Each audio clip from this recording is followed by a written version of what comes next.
Is skipping breakfast and lunch to save all your calories for a big dinner a good idea? Many of us do this. We're busy during the day, so we have a light lunch or nothing at all, thinking we can make up for it with a huge, satisfying dinner.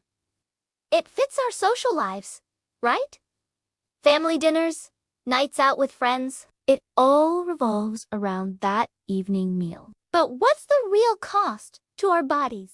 Let's dive into the science behind this popular eating pattern. You might be surprised to learn that from a health perspective, this dinner-centric diet is actually a terrible idea. Our bodies have an internal clock, a circadian rhythm that controls everything, including our metabolism. Think of your metabolism as a highly efficient team that works best during the daytime. This is when your body is primed to burn calories, process nutrients, and use energy effectively. When you delay your main meal to the evening, you essentially dumping a massive workload on this team right when they supposed to be clocking off for the night. This mismatch between your eating time and your body's natural rhythm is called chrononutritional misalignment. It's like asking your body to sprint a marathon right before bedtime.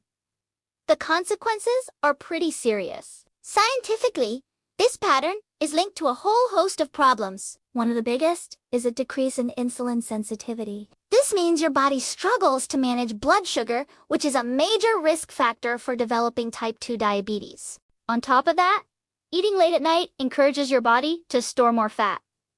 Remember that metabolic team? When they're in their off hours, they're not great at burning energy. Instead, they're much more likely to just pack those calories away as fat, especially around your midsection. This isn't just about weight gain, it's about an increase in unhealthy visceral fat that surrounds your organs. And if you've ever felt like you have less control over your appetite when you eat this way, you're not imagining it. Late night eating can mess with the hormones that regulate hunger and fullness, like ghrelin and leptin. This can lead to a vicious cycle of overeating and craving unhealthy foods. So, what's the solution? We can't just ignore our social lives. The key is to find a balance. The scientific recommendation is to shift your main meal to an earlier time. This is often called early time-restricted feeding, or eat. Ideally, your largest meal should be at midday when your metabolism is at its peak. Think of it as breakfast like a king, lunch like a prince, and dinner like a pauper. A big, nutritious lunch can power you through the rest of your day and prevent those intense evening hunger pangs. If a big lunch just doesn't work with your schedule, there are still ways to make your dinner healthier. Try to eat dinner a bit earlier, at least 2 to 3 hours before you go to sleep. This gives your body more time to digest. Also, pay attention to what's on your plate. Instead of a heavy, carb-loaded meal, focus on lean protein, plenty of vegetables, and healthy fats. This will be less of a shock to your system. For example, have a smaller portion of pasta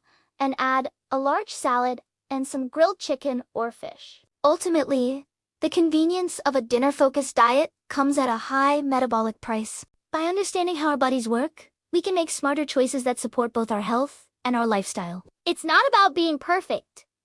It's about making small, sustainable changes. Shifting your eating window earlier or simply making your dinner lighter and earlier can have a huge positive impact on your long-term health, energy levels, and overall well-being. Thanks for watching!